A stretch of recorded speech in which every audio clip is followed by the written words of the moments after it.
Hello everyone.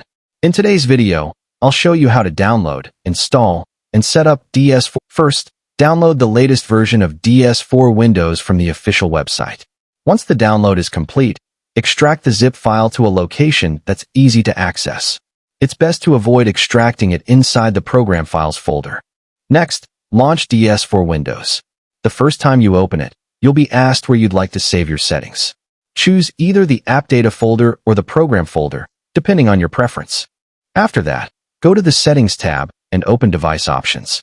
Enable DualSense controller support if you're using a PlayStation 5 DualSense controller. Now connect your controller using either a USB cable or Bluetooth. Once connected, it should appear in the Controllers tab with the default profile automatically applied. Make sure ds4 Windows is running and hasn't been stopped.